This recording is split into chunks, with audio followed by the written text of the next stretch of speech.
ሰላም ጤና ይስጥልኝ ቤተሰቦቻችን። የዛሬውን አነጋጋሪ ዜና ከምዕራብ ሸዋ አምቦ ከተማ 120 ስለተባለው ቡድን እንጀምራለን። በመቀጠል አዲሱ የቴዲ አፍሮ አልበም ያስከተለውን አሳሳቢ ሁኔታ እንቃኛለን። ሌላኛው በዓለም አቀፍ ሁኔታ የምንመለከተው ጉዳይ የአሜሪካና የኢራንን ተስፋ የሚሰጥ ድርድር ነው። አብራቸውን ቆዩ። በከተማዋ የነዋሪዎችን ሰላም ነስቷል ስለተባለው 120 ቡድን ምን ሰማችሁ?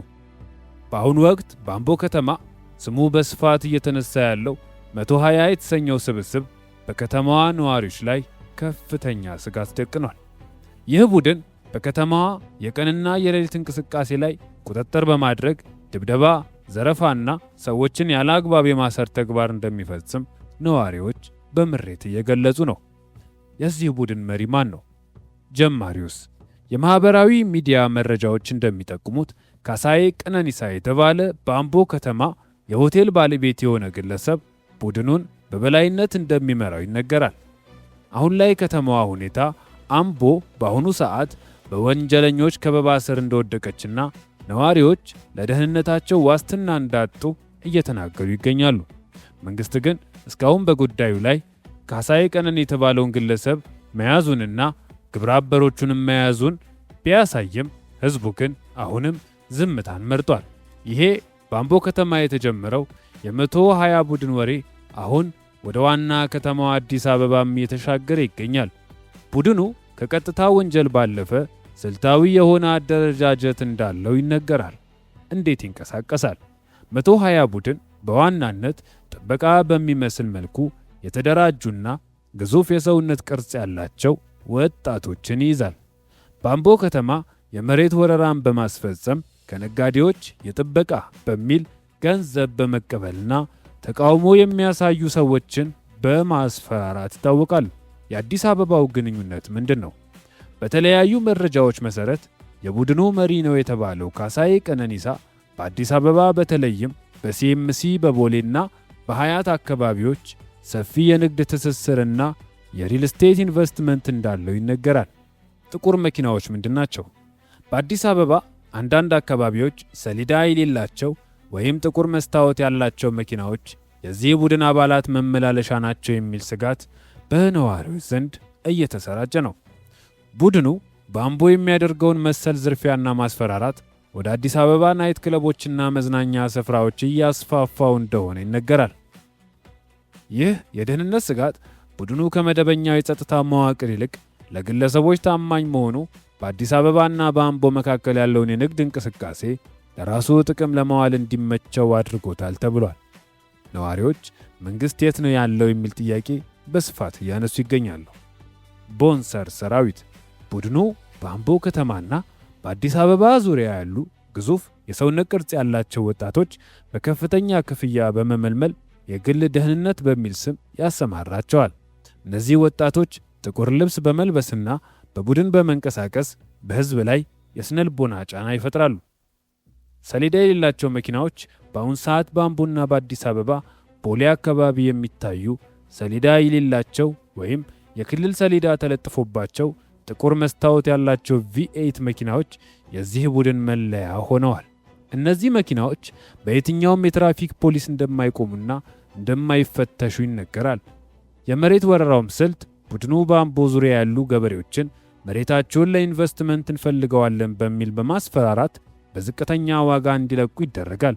እምቢ ያሉትን ደግሞ በሌሊት በመደብደብና በማሰር ለስደት እንደሚዳረጓቸው የደረሱን መረጃዎች ያመለክታሉ። ስማቸው እንዳይጠቀስ የፈለጉ የአምቦ ነዋሪዎች የሚናገሩት ነገር የሚሰቀጥጥ ነው። የሌሊቱ ስቃይ።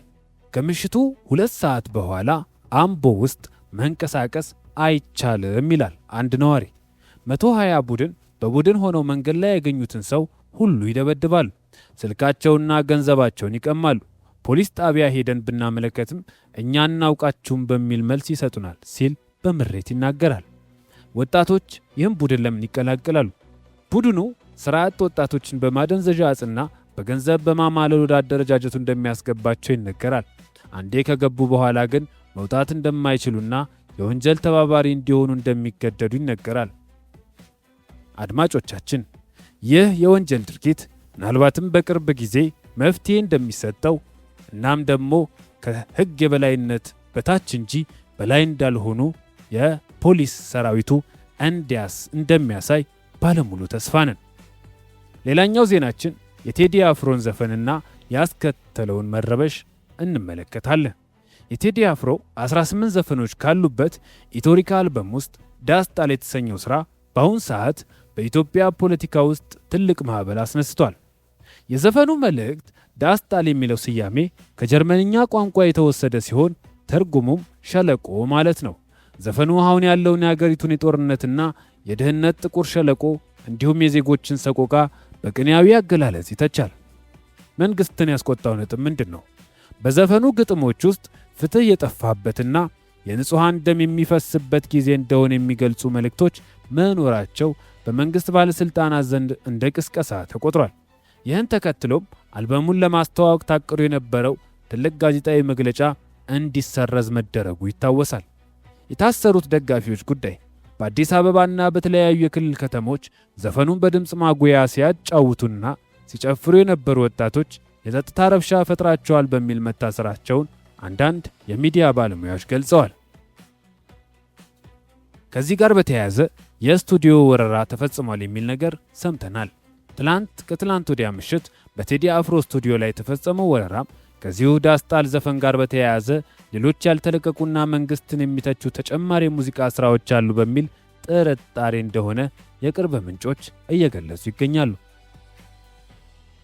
ከሀገር ውስጥ ዜና ወጣ ስንል በዓለም አቀፍ ደረጃ በአሜሪካና በኢራን መካከል ተስፋ ሰጪ ድርድር ሊካሄድ እንደሆነ አንዳንድ ዓለም አቀፍ ሚዲያዎች እየገለጹ ይገኛሉ።